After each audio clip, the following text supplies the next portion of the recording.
আসসালামু আলাইকুম, welcome to my channel regal cuisine. আজকে আমি আপনাদের জন্য আরও একটি রেসিপি নিয়ে চলে এসেছি। সেটি হলো চিকেন ফ্রাইড রাইস। যদিও ফ্রাইড রাইস অনেকেই কম বেশি তৈরি করতে জানেন, তবে আজকে আমি যেভাবে ফ্রাইড রাইস তৈরি করি সেটি আপনাদের সাথে শেয়ার করব। তো চলুন শুরু করা যাক। প্রথমেই আমি ছোট ছোট টুকরো করা বোনলেস চিকেন নিয়েছি 1.5 কাপ। তারপর এতে স্বাদ মতো লবণ অ্যাড করছি। ভিনেগার দিচ্ছি 1 চামচ, এটি মাংসগুলিকে নরম করবে। সয়া সস দিচ্ছি 1 টেবিল চামচ।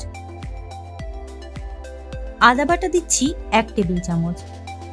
এবার এগুলি একটু মিক্স করে নিচ্ছি।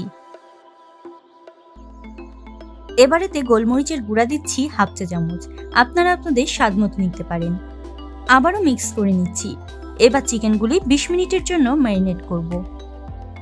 এদিকে আমি পোলাওয়ের চাল নিয়েছি 750 গ্রাম। আপনাদের যতটা প্রয়োজন ততটা নিতে পারেন। এখন এগুলি আমি ধুয়ে পানি ঝরিয়ে রাখবো। আমি রাইস কুকারের চালটা সিদ্ধ করে নিব, তাই রাইস কুকারের বোলে 1.5 লিটারের মতো পানি নিয়েছি, অর্থাৎ চালের ডাবল পানি নিতে হবে। আমি 750 গ্রাম চাল নিয়েছি, অর্থাৎ 3 পোয়া চাল নিয়েছি বলে 3 চা চামচ লবণ দিচ্ছি। সয়াবিন তেল দিচ্ছি 3 টেবিল চামচ।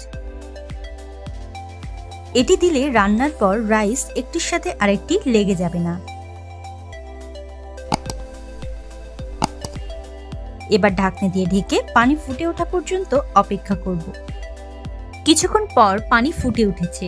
এবার ধুয়ে পানি ঝরিয়ে রাখা চালগুলি দিয়ে দিচ্ছি। একটু নেড়ে দিচ্ছি। এবার চালগুলিকে 90% মতো সিদ্ধ করে নেব। চালগুলি 90% সিদ্ধ হয়ে গেছে।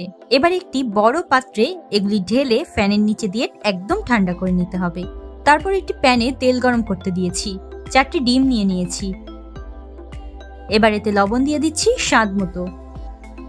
গোলমরিচের গুঁড়া দিয়ে দিচ্ছি 1/3 টিস্পুন। এবার ডিমগুলি একটু ফেটিয়ে নিব। গরম তেলে প্রথমে হাফ ডিম ঢেলে দিচ্ছি। এবার এগুলি স্ক্র্যাম্বল করে নিব। দেখুন, ফার্স্ট হাফ আমি স্ক্র্যাম্বল করে নিয়েছি। এবার এক পাশ ফাঁকা করে বাকি হাফ ডিম দিয়ে দিচ্ছি। এগুলিও আবার খুব ভালোভাবে স্ক্র্যাম্বল করে নিতে হবে। ডিমগুলি স্ক্র্যাম্বল করা হয়ে গেছে। এবার এগুলি অন্য একটি পাত্রে তুলে রাখবো। আবার সেম প্যানে 1/4 কাপ তেল নিয়ে ম্যারিনেট করা চিকেনগুলি এর মধ্যে দিয়ে দিচ্ছি। এবার আমি চিকেনগুলি একটু ভেজে নিব, আর এগুলি কিন্তু একদম হাই হিটে দিয়েই ভাজতে হবে। 15 মিনিটের মতো ভেজে নিচ্ছি। মাংস থেকে কিছুটা পানি বের হয়েছে, এগুলি শুকিয়ে ফেলবো। 15 মিনিট পর আমি 1 কাপ কিউব করা পেঁয়াজ দিয়ে দিচ্ছি। এটি 10 মিনিটের মতো ভাজবো, অর্থাৎ পেঁয়াজগুলি ব্রাউন করা যাবে না, বাট নরম হয়ে আসবে। 10 মিনিট পর আমি একদম পাতলা করে কাটা বাঁধাকপি দিয়ে দিচ্ছি। বাঁধাকপির পরিমাণটা আপনারা আপনাদের পছন্দ মতো দিতে পারেন।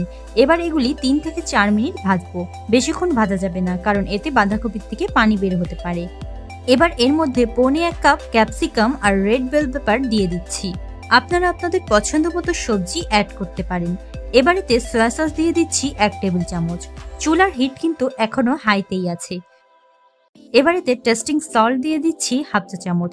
এটা অনেকে খেতে চান না, চাইলে স্কিপ করা যেতে পারে। এবার চিনি দিয়ে দিচ্ছি 1 চা চামচ। টেস্টিং সল্ট না দিলে চিনি দেওয়ার প্রয়োজন নাই। আরো 2 মিনিট ভেজে নিচ্ছি। আরো একটা কথা বলে রাখি, আমি সবজিতে সয়া সস দিয়েছি বলে লবণটা কিন্তু আর দিলাম না। এবার একটি বড় পাত্র নিয়ে নিয়েছি, যেহেতু অনেকটা ফ্রাইড রাইস রান্না করছি। এখানে আমি প্রথমে চিকেন আর ভেজিটেবল কিছুটা দিয়ে দিচ্ছি। তারপর কিছুটা স্ক্র্যাম্বল করা ডিমও দিয়ে দিচ্ছি। এবার 90% বয়েল করা রাইসগুলি দিয়ে দিয়েছি। এবার বাকি চিকেন আর ভেজিটেবলগুলিও দিয়ে দিলাম। স্ক্র্যাম্বল করা ডিমগুলিও দিয়ে দিচ্ছি। এবার আমি 1/4 কাপ কাঁচামরিচ কুচি নিয়ে নিয়েছি। মরিচের বীজগুলি আমি ধুয়ে ছাড়িয়ে নিয়েছি, যাতে ঝাল বেশি না হয়। রাইসের জন্য সয়া সস দিয়ে দিচ্ছি 2 টেবিল চামচ।